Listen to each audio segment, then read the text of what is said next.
Welcome into Brewcast from Mesa Brew on the SB Nation Podcast Network. I am Luke Ghardi, joined by Anthony Broome here on Monday, June 7th, going into Tuesday, June 8th. And we're ready to talk a little football. First time in a while, we're really starting to dive in as we get into the offseason. August is going to be here before we know it. Training camp's going to be here. And I will be honest, this is the first show. We were off last Memorial Day. So our first show without Chris. I almost went through the whole thing and introduced him. But Anthony, what's going on, man? How we doing? Not much. Yeah, there's a void for a while. I don't know exactly how we fill that. Maybe a song and dance routine. Who's to say? I mean, anything could happen here. Yeah, the next couple of weeks, we're here live tonight. This might be our last live show for a couple of weeks. I'll be gone next week. We will have a podcast in some capacity, whether it's Luke and I speaking, whether it's an interview. We're still kind of working out the logistics of that, but yeah, we figured we'd come back and chat. I've had a couple of weekends in a row now where I've been spending time outside and having a good time. Starting to get nice out, man, Yeah, it probably has finally stopped snowing in the UP for you, so that's good. Couple adult beverages here and there, but I'm kind of starting to Jones for football a little bit. I've started to pick up my preview magazines. I've started to, do some reading on some of the other teams across the country, not just the Big Ten. So I'm ready. We're going to bring some of that flavor to the show tonight, I guess. Yeah, it's been an interesting offseason, and it's an offseason that started, I guess, earlier than most years. You think about it, because Michigan didn't play in their last couple of scheduled games of the year, and if we throw it all the way back to the time where there was the Jim Hrbaugh extension talk and things like that. We went through a few weeks where we didn't really know what was going on, whether he was going to be back or not. Half the fan base was like, yeah, bring him back, extend him. Half the fan base wanted Matt Campbell. That was a wild time. Like, that doesn't really feel like the offseason. Usually we get it, in January and whatnot, but it really started probably mid-November, somewhere in there. Yeah, the Penn State game this year was on Thanksgiving weekend, which is normally where the Ohio State game would be. So yeah, that was it. It was COVID after that. So the last last 3 games of the year that were wiped out? Last two or 3 games, whatever it was. It was out. Iowa. It was Iowa and Ohio State for sure. I think there might have been Maryland in there. I think the Maryland game got canceled, right? It was the last 3. It was the last 2 of the regular season, and then the crossover game, and then there was no bowl game. So right. And then it went from there. It went from the COVID craziness to Jim Hrbaugh craziness to Jim Hrbaugh craziness of the contracts done.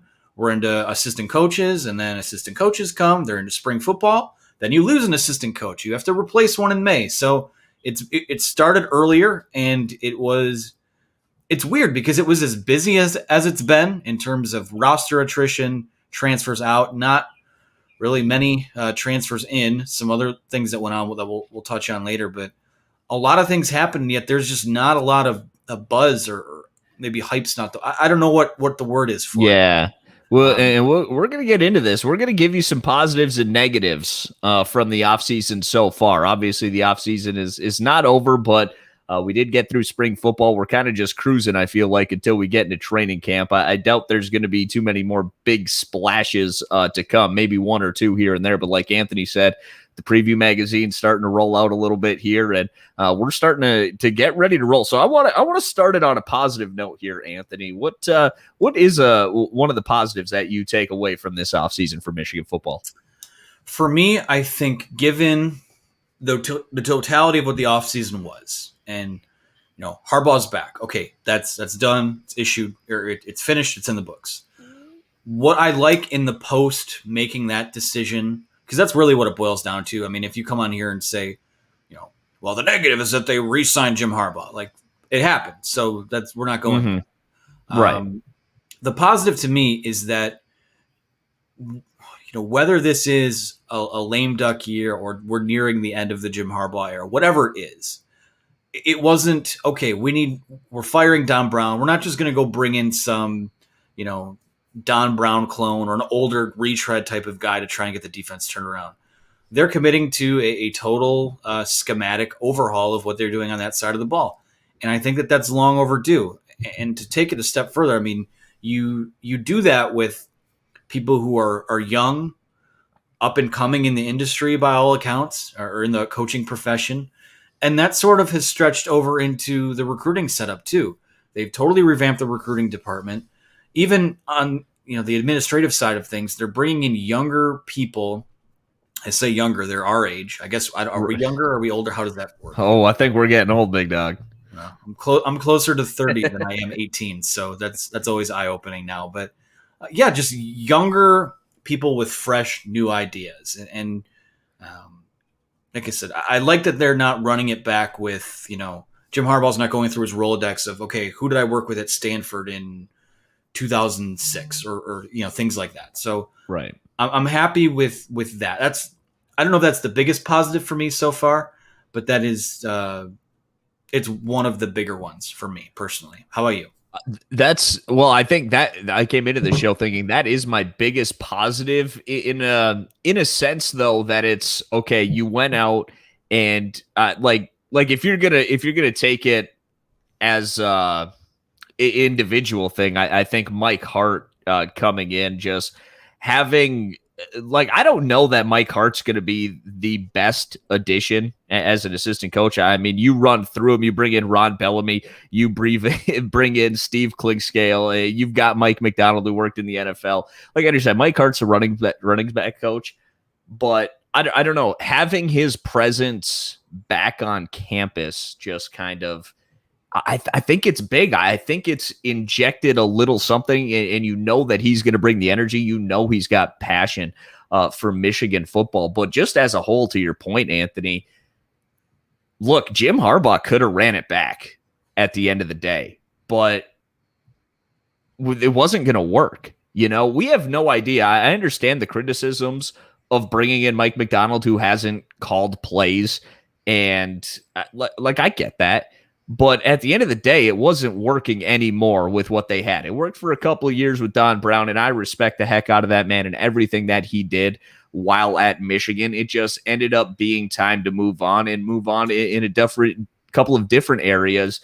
You can't, just keep. They say the definition of insanity is to keep doing the same thing over and over again and expecting different results. So Jim Hrbaugh at least recognized that. And he's bringing in these other guys to at least try and switch it up, inject some youth into the program. Obviously, you mentioned they've taken a completely different approach with recruiting, which has certainly helped. But do something different, because at the end of the day, you need to do anything and everything you possibly can to get over the Ohio State hump and the hump in the Big Ten and try to make it to Indianapolis. Like, that is the only goal that's going to save Jim Harbaugh's job. The man took a 50% pay cut, man. Like, it's that was wild when those numbers came out, because not a lot of people are willing to do that. And I understand maybe COVID played a little bit of a role in that and whatnot, but his lack of stubbornness has as well. What's that? I said someone argue that was kind of the only option on the table for him as well. Yeah, exactly. So it's like, I don't know. I guess the lack of stubbornness, especially when you have to take kind of an ego check on that as well. Like, I respect it, and I do take that as a positive. I understand that it can be used as a negative because of the lack of experience in certain aspects, but I do look at that as a positive. But speaking of negatives, there's more than a handful that we can get to. I don't know what you got for us. Let's stay with positives, because you don't want to alternate. Okay, you want to stay with positives. Let's start with positives, because let's not lose. You like to finish on the pessimistic note. If we butter these people up, butter them up for whatever 10, 15 minutes, and then maybe they'll stick around for the. You build them up to tear them down. I see how it works. Yeah. No, I there's some. This wasn't an off season that was a death march. Regardless of how people on social media might feel. I mean, I think a lot of, like I said, I think you don't solve your Ohio State problem by flipping a switch. Right now, you solve your Indiana problem, solve your Penn State problem, solve your Michigan State problem, and you chip away at that stuff, and you see where you're at after you build to that, I guess. But I think that one of the other things that stands out to me as a major positive is that this was the first time that coming out of spring football, they're like, yeah, we have our quarterback. It's Cade McNamara. And I think that's extremely beneficial to them, in that what I think him being the quarterback signifies, and really even if, JJ was able to come in and win the job either, is that we are going to be taking a back to basics type of approach. We're going to find the things that work for us offensively and get better at that. Whereas I really do think, for as talented as Joe Milton was, I think a lot of maybe his struggles towards the latter part of last season, aside from injuries, was that he was kind of drinking out of a fire hose. It didn't seem like he was processing things as fast as he needed to. So I think the fact that you go into this now, we're like, hey, listen, Cade's our guy. The pressure's off of JJ McCarthy. He can just focus on getting better. And Cade might actually be pretty good. He's probably the most college-ready recruit they brought in at quarterback, just in terms of the ability to read a defense, make throws. Doesn't have the arm talent as some of those other guys have had. But I do feel like him, in addition to Mike Hart, I'm glad you brought that up. That's a huge one, and that was one of the ones I was going to say as well, in that we know that a lot of their problems with the run game seems to be lack of rhythm-based issues due to, they've been deep at the running back position, but they haven't really found or settled on 1 to 2 guys that were going to be, these 2 guys are going to carry the ball 15 times a game, whatever it is. And I think that given Hart's pedigree at Michigan, even just given his pedigree of what he's done as an assistant coach the last 7 or 8 years, whatever it's been, I just think everything is operationally speaking on the offensive side of the ball. I'm hoping it looks this way. I think that it's being streamlined and coming together. And like I said, just find what you're good at, find your best 5 offensive linemen, find, all those types of things and build on it and go from there. So Mike Hart probably wants one feature running back. Are you putting more stock in Hassan Haskins or Blake Corum here going into 2021, I guess? Yeah. I don't know if it's one featured guy, because I don't know if that guy, there's a guy on this team right now that's ready for that necessarily. I don't think Hassan Haskins is a guy that you say, we're giving him the ball 20 to 25 times a game. He's going to run for 140 yards. He's going to be our bell cow. I don't think they have that. I think they can kind of Frankenstein that with 1 or 2 guys. I think that's where Blake Corum and Donovan Edwards really, they're the guys that are going to be on the field on 3rd down or catching passes out of the backfield and those types of things. So I think it's more going to be maybe 1A, 1B, and then a second guy after that, instead of, hey, we have Corum, we have Haskins, we have Charbonnet, we have Ben Mason. We want to make him a running back still. I think that it will, again, it's not. And they never rolled the hot hand. I think that's what made people angrier than anything, right? Yeah. Again, it's rhythm. Running the football is a rhythm-based exercise. And when a guy like Haskins rushes, 6 times for 40 yards on a drive, scores a touchdown, and then you don't see him for half a quarter after that, that's inexcusable. And I'm not, operationally speaking, I'm not 100% sure who that falls on. Gaddis is calling the plays, but I think the running backs coach is kind of the guy. He's working on rotation, Yeah, he's pulling him by the face mask and throwing him onto the field. So I do think having someone in that role that's been there before, and this is no disrespect to Jim Hrbaugh, but moving Jim Hrbaugh back to tight ends in addition to special teams, and let's be honest, in this offense, they haven't really used the tight end a ton since Josh Gaddis has been here. So those guys still have to be, do things and be factors on the field. But I do think that, again, Cade McNamara and Mike Hart are probably the 2 biggest takeaways on offense I've had at the moment in terms of what I think that means for them moving forward. So just a little peek behind the curtain. Anthony and I text about what our topics are going to be on the show. We don't do any other pre-production other than that. So him and I having pretty much the exact same 2 positive takeaways that either says we are on the same page or there weren't many other takeaways positively to have from this Michigan offseason, because Cade McNamara was my other one here, just in the sense that, look, Cade McNamara showed enough when he took over last season to feel confident that he can get the job done, in the sense that, like you said, I think Joe Milton at times was asked to do a little bit too much. Things got a little more simplified for Cade McNamara when he took over. And that's who I feel like, at least from what we saw last year, that's the guy that Cade McNamara is. he's not going to go out and take over and win you games himself. That's just not that guy. But I think he's going to be able to play well within the offense. I also think just having the guy already, who your starting quarterback is through spring camp and going into training camp, I do think that that's a positive. Granted, that guy's willing to work. Obviously, there were rumblings with Shea Patterson's second year that maybe he wasn't really working as hard as he probably should have been, knowing that he was given the job. But I don't think that can be the case for Cade McNamara, because there really wasn't a guy pushing Shea Patterson, at the end of the day. We see Joe Milton. We know where McCaffrey's gone, and I think he would have been a good talent, just too many injuries, but no one was really threatening him for that position. J.J. McCarthy is an incredible talent, and if Cade McNamara slips up, he's there waiting, So I think he's going to work hard, but knowing who your leader is really goes a long way in training camp. There's not a divided thing where maybe last year, I didn't personally hear any rumblings, but I mean, just from a human nature standpoint, I'm sure there were guys in the Milton camp, and I'm sure there were guys in the McCaffrey camp. It is what it is. That's just kind of human nature, especially surrounding a football team when you have two guys of that caliber that are probably pretty similar in talent. So knowing who your leader is and being able to get those reps in with this guy and not really having to wonder who's going to be the guy or splitting reps with the ones and the twos, I think is going to be a big help for Michigan football to hit the ground running, knowing that they got to play a pretty tough Washington team in week 2. I totally agree. We have a question from GSU John in the Twitch stream. He says, do you think JJ closes the gap mid-year? I guess it kind of depends. I mean, that's kind of a sliding scale based on how well. It depends on Cade for me, 100%, I'll say this, by mid-year, I mean, JJ got here in January. So if he needs to play, he better be ready to play if he has to play mid-year.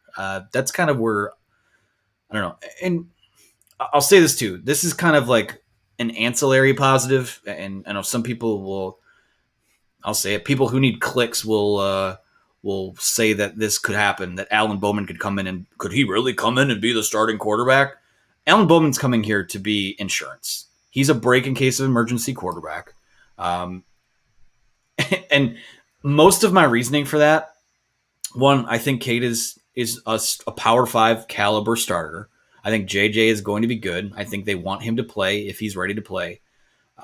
But most of the reason I say that, because I can't. You can say a lot of things about Jim Hrbaugh. I don't think it's possible that he would be that stupid to bring in someone that wasn't that great in the Big 12 as a potential someone who could be competition for JJ for Cade McNamara.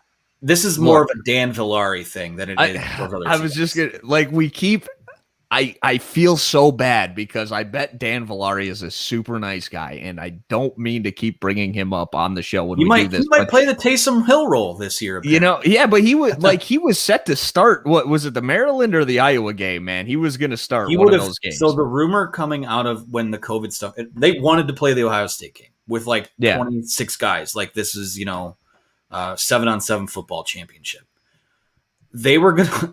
There was talk they were gonna roll with Dan Villari and Mike Barrett and Hassan Haskins rotating out of the Wildcat. That was gonna be. Oh God, I can't even look. I'm so glad they didn't play that game. That would have been probably worse than what 08, the year before Tate Forcier got to Michigan. You watch. It would have been like a 21-3 game or something somehow. I don't know, but man, they don't need Mike Barrett. They shouldn't need Mike Barrett or Hassan Haskins to. They just didn't have enough. They ultimately don't have a lot of quarterbacks. You lost Joe Milton and Dylan McCaffrey. Going forward, you just you need arms. You need arms. We live in the transfer portal age, and. I don't know. That's speaking of one of my negatives here. I guess that's probably one of the negatives for the offseason here for me, Anthony, is just roster turnover, man. Is you end up losing, some guys. So sorry about that. I don't know if you can hear that. Ended up getting a call, and I got my phone hooked up to my laptop, so hopefully you didn't. But it didn't. You just outed yourself. Yeah. Okay. All right. Sounds good. So, I mean, you lose some pretty good skill guys. You lost Zach Charbonnet. You lost Giles Jackson. You lose obviously Joe Milton. I think a big one that you lose too is Zach Carpenter. You know, that was kind of a surprise. I think for a lot of people, including myself, as a guy who played on the offensive line for you quite a bit this past year. So. I guess the roster turnover and the amount of roster turnover that Michigan has seen is a bit of a negative for me, and it's tough. And I know a lot of college teams are going through that. This is not specific to Michigan, but it is difficult to create that continuity moving forward. Now, you could probably argue that Michigan doesn't want much continuity from last year, so. Yeah, I mean, I'm not going to sit here and call the guys that left bad eggs or anything, but Michigan's pretty much in a spot where whoever's going to turn this around, like, you got to kind of be all in. So, and with the way the portal is, like, if you feel more comfortable elsewhere, bye, see ya, have fun. Yeah. I think that the negative part of it is you lost some guys who I think can play. Zach Charbonnet, when healthy, can play. Giles Jackson. That's going to be one of the big mysteries for me, man. Yeah. What happened to Zach Charbonnet? We'll see. I mean, he's either gonna flame out at UCLA or he'll. I don't know. We'll see. I hope good things happen for him because he's massively talented. But yeah, you lost some guys that could play, and probably the biggest, if you want to call it roster attrition, he never was technically on campus, but. The Xavier Worthy stuff is just it rubs me raw to this day, and I don't know who to blame for that. I know a lot of people threw admissions under the bus, but there's probably a middle ground on that.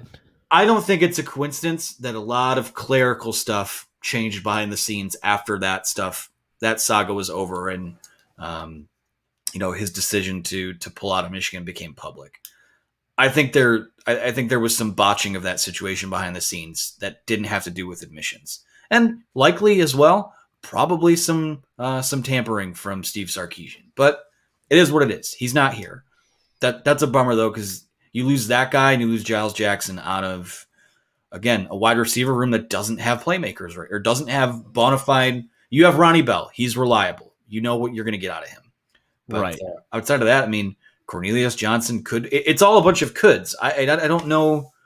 I don't know. No one can sit here and confidently say this guy is going to be a dude this year. This guy, he's your slot receiver. This guy, he's your deep threat. Like there's that guy's not on this roster right now, which shouldn't surprise me. I mean, Michigan hasn't put a skill player ahead of the second round since like 2005. So it's crazy. And that they have talent. Obviously. One thing I will say is who I would expect to have a much bigger year, the way everyone talks about him. I know a lot of people are talking about the receiving class and whatnot, but I think you take a look at a guy like Eric All and his ability to get open, man. If he could have just caught a couple of those passes last year, his numbers would have been huge. Yeah, I mean, he's got those like cast iron, like campfire skillets for hands, that you need someone a little bit better than that, because the dude, he can run like a wide receiver. And conversely, I mean, I think a guy they like in that same mold is Matthew Hibner. Didn't play last year, but kind of that jumbo wide receiver type of guy. But yeah, someone needs to, and that's, since we're camping out in the negatives land, I think that is what it is. I mean, they don't have, I don't know if they have a star at quarterback currently. I don't know if they have a star skill player. I know that the running backs can be good. I know that Donovan Edwards has the potential to be Donovan Edwards and Blake Corum, because honestly, I think it was Steven that said this, Steven Ostentowski, maybe last year, that if Blake Corum was like an inch or two taller, he would have been a 5-star recruit. And you see that on his tape. But again, it's all ifs with them on the offensive side of the ball. It's ifs, and then on the defensive side of the ball, it's ifs and fingers crossed that they could just be, they won't be worse than last season on defense. That's not possible. I think they have talented guys there still, but yeah, there's many. The scheme's going to be interesting too. We heard out of the spring game that you see guys like Aiden Hutchinson and whatnot standing up. He talked about it, just that it's going to be different, and we have no real way to project it without having seen it, Yeah. Yeah, it's difficult. And I don't know. I'm trying to. I mean, we know that Daxton Hill's a guy. We know that Aiden Hutchinson Right. are guys. Who else? And it's namely that linebacker situation is not great right now. It's good. It was good for them to get Josh Ross back. I think he's a 5th year or 6th year guy, whatever it is at this point. But good for them to get him back as a veteran presence, because outside of him, Mike Barrett played Viper last year. Viper's not in this defense anymore. You're probably looking at him getting kicked to the inside. Who are going to be your guys on the outside? I do think that. I know we're in negatives, but a positive of what this defense is going to be is I think you have guys in place that are a little more open to the idea of being multiple in their looks and building their scheme around what their guys do pretty well. And to be fair, Don Brown did that too. I mean, Josh Uche wasn't what Jabril Peppers was, or there are guys guys that he had different roles for based on what they could do well. But at the end of the day, it came down to when you need to adjust and play zone. People don't realize this, and I talked about this on a stream earlier. Like the take was, Don Brown needs to play more zone. Well, you don't just. It's not Madden. You don't just flip to zone. You have to rep zone. You have to practice zone, and that's not something they did, and that's not again, when the best offenses that they played, Michigan couldn't counterpunch because everyone had them figured out. They were a one-trick pony kind of in what they wanted to do. So, I'm hoping for better discipline, especially on the back end of the defense as well. Defensive backs under Don Brown were super grabby, and when you're Jordan Lewis, when you're David Long, when you're Lavert Hill, you're Ambry Thomas, you can get away with that because you're talented. But when you're Vincent Gray and Jamon Green and some of those other guys, that it's not good enough. So we'll see. I don't know. I mean, we could probably do a whole show on what the negatives are of I think maybe the biggest negative of the offseason is just there is no buzz. It feels it's not a death march, but there's no excitement. There's nothing. And they have no one but themselves to blame for that. But that's exactly where my next negative was going. This has been an offseason that creates apathy.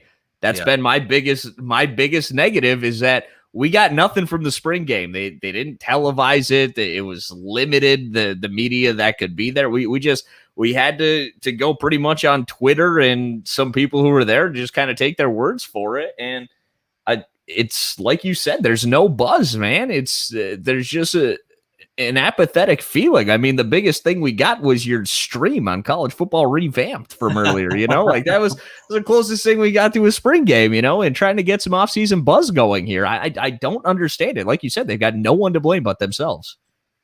Yeah. On the flip side, though, if there's ever been an offseason where being quiet is probably beneficial for all parties involved, it's probably where Michigan currently is right now.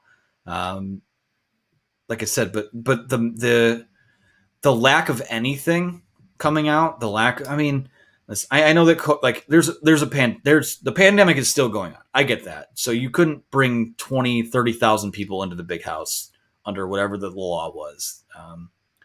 I think I may have said this on here before. Like, Michigan found a way to Facebook Live like the basketball team on senior night and celebrating a Big Ten title.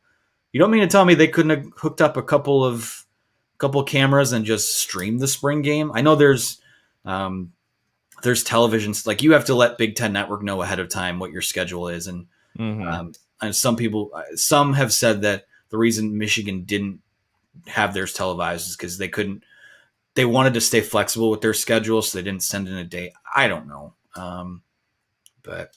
Why can pretty much every other school figure it out, though? Like, that's not really an excuse. No, it's. Can I just be honest? It's chicken shit, is what it is. I mean, it's a scared. Yeah. There's a lot of scared guard. There's optimism coming out of Ann Arbor, but it's guarded optimism. Man, and the far cry is, and I think we've talked about it, man. The transparency that Harbaugh operated with when he got to Michigan in 2015. I mean, it's like night and day. You know, he's gone from pretty much an open door to, you know, the reports of Well, Brian Kelly that you need an appointment to go to his office. yeah, right. Well, it's actually it's sort of been the flip of that, in that it seems like it's a little less authoritarian than it was before, at least from a player's perspective. But uh, the Carnival Barker Harbaugh is a thing of the past. And they're doing satellite camps again, and that's cool. I'm sure that's beneficial for them. But I think at the end of the day, like, you come out of this offseason, like, what do you come out of this offseason thinking and saying about Jim Harbaugh? Well, the biggest narrative, the elephant in the room, is that he's making half of what he made last year. He really wasn't able to even get a nibble from the NFL and improve his bargaining position there. Mm-hmm. NFL draft weekend, like I talked about before, one of the biggest Michigan narratives was that, those guys that he, like your James Hudson. Oh, James Hudson, he beefed with Jim Harbaugh when he left Michigan. Or Rashad Weaver, he pulled his scholarship late in the process, wanted him to gray shirt. And then, like, everything we've heard about Jim Harbaugh this offseason, and then we won't do the topic on this, but the Bo stuff from the Bo comment from last week. It's like, we want to hear more from Jim Harbaugh, and then you hear more from Jim Harbaugh, and you're like, okay, yeah, that's right, I forgot about that. Right. So, I don't know. I don't want to end on a negative note, and that's the other thing too. I saw ticket prices come out today, and I think for the Washington game and the Ohio State game, just to get in the door is like $145. Now, you tell me this, Luke. You have a chance to come down from the UP for a football weekend, and it's going to cost you $145. Is there any game, given what we know about this team coming off of last season, where you're like, okay, yeah, I'll do it, no questions asked? For 140, I would, just because of the pageantry, the Ohio State game, just because I know it's a tough ticket to get, be the only one that I'd really want to pay that for. And I know going in that what to expect, but it's more for the weekend. You know what I'm saying? Yeah. Rather than just the game itself, I get it. It's a tough ticket to get, but it just feels like coming off of last season and coming off of a pandemic. Yeah. I don't know. Maybe that gets people to spend more money, because they're like, I just spent the last year cooped up in the house. Yeah, I'm going to go pay $80 to watch them destroy Western Michigan. Well, what sucks, man, is the Dave Brandon era was the tickets were, like $75 face value, but then he did that like dynamic pricing thing. If you remember that, like he tried to even up what the tickets would be on the secondary market. So face value was like $260 and stuff like that. And I feel like that just set the bar. I know it's come down since then, but I don't think it's ever going to go back to what it was. Yeah. Well, listen, I'm on the record saying I don't think this season's going to be a disaster. I think it will most likely be what most of these seasons have been: 8-4, 9-3, outside shot at 10-2, but walking out of it with what the product has been. It's all going to kind of depend what those losses look like. If those losses take place, are you getting shelled against the best teams on your schedule? That's kind of what will determine your season or not. And I guess even if they go 8-4, 9-3, people will be mad regardless, and won't be super thrilled with that, given what the expectations and the resources have been. But yeah, I don't know. I guess as we kind of close out of this thing here, I lost the words for it because now I'm bogged down by the negativity of the last 20 minutes or so. That's why I wanted to go positive, negative, positive. What's your biggest takeaway, positive or negative, or to sum up how you feel about this team going into the summer? Because now it's the staff's out recruiting, and then before too long it's gonna be fall camp. I think with the changes that were made on the staff, knowing the class that is going to be upperclassmen right now, I am on record of being far more optimistic about this team than I've seen pretty much anyone else being, because I know the junior class and they've obviously lost a little bit from it, but it was the top recruiting class in the Big Ten, when they came in. So I'm much more optimistic on that. I think they're going to get a lot more use out of, guys like Chris Hinton and Mozzie Smith and those guys amongst the front seven. And I think that's going to be a key factor moving forward, not like Anthony points out, kind of using linebackers as D tackles, as Don Brown would do every once in a while. Yeah, right. Exactly. So I really am a little bit more optimistic. Obviously, they've got some terrifying holes to fill, but I think this is going to be a young, energetic staff that is going to be excited to work and to prove themselves. And I'm a little bit optimistic with the staff changes and what they have coming in to replace some of the guys they lost. That is my biggest takeaway on the positive side. And on the negative side, again, it's the apathy, man. It's still like it's June 7th, and like I was excited to talk about football, but I wasn't like I usually am in June. You know what I'm saying? Like, we're just a couple of months away from the season. Like, I'm usually so juiced by now, like it can't get here soon enough. And I'm just like, I don't know. I just haven't really heard anything about it. I'm still like, I'm hearing, I'm more intrigued by what's going on with the basketball team, with like what Hunter Dickinson is doing and stuff like that than I am about football, it's not a good spot to be if you're the football program. No, it could be a good spot to be in too, because they're not getting hyped up. Again, I said that earlier, but yeah, I'm ready to talk football. I'm always ready to talk football. I mean, I'm here once a week willingly. But are you like chomping at the bit? Like you're a chained dog trying to get off the leash, man? Because that's how I usually am right now. And I'm just not, maybe it's just, we talked about this too. Maybe I'm just getting older. I don't know. No, I think I'm just ready to see it. Yeah. It's less about you're ready to be proved. Hey. Yeah. I don't want to talk all offseason about what this could be or who's the staff, the assistant coaching, the paywalled thing about the assistant coach that has made the biggest impact in practices. Like, I just want to see it. I can't wait for offseason chatter. Oh, this guy, what he's doing in camp. Look out for this guy. Goes out there and he's just mediocre as hell. The camp superstars. Yeah. This is a good team with this can be a good team with good players on it. It's all, I think a lot of their problems are self-inflicted. They're upstairs. They're between the ears. They're, the Monday, really the Monday through, it's more of a Monday through Friday problem as opposed to Saturday problem. 100%. It's not really a talent problem until you get, I think the reason we call it a talent problem against Ohio State is because of that exactly right there, is because it's a Monday through Friday problem too. And if you have the lesser talent, you can't have Monday through Friday problems. You can have Monday through Friday problems against teams with far inferior talent and be okay. But with teams with superior talent, you can't get away with that.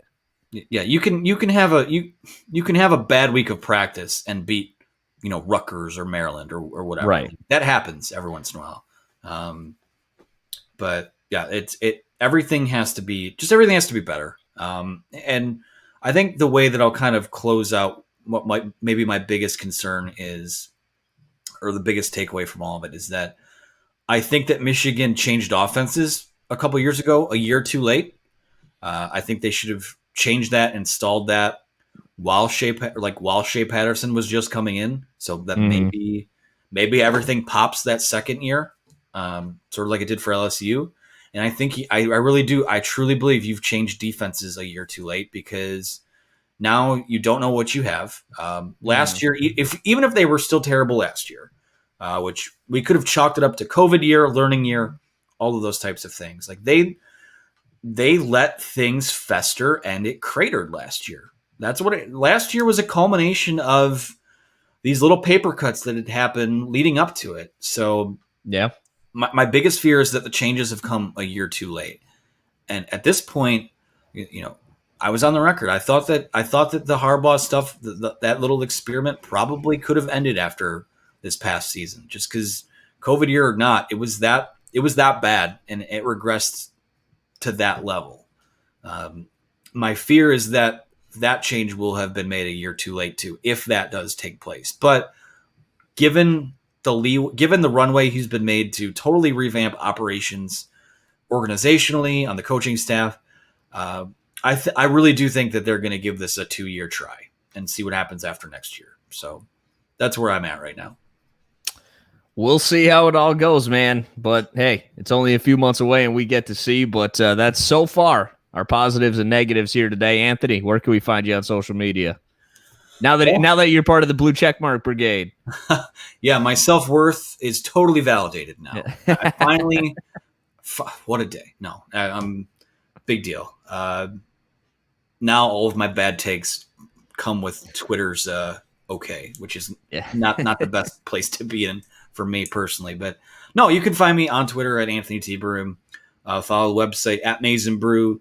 Join our Discord channel. I believe that the link to that is in our Twitter bio. See, it's all interconnected. You just need to follow us everywhere. So wherever you get your social media, our podcast, or wherever you get your shows, Apple, Google, Spotify, Stitcher, whole 9 yards. So thanks for sticking with us.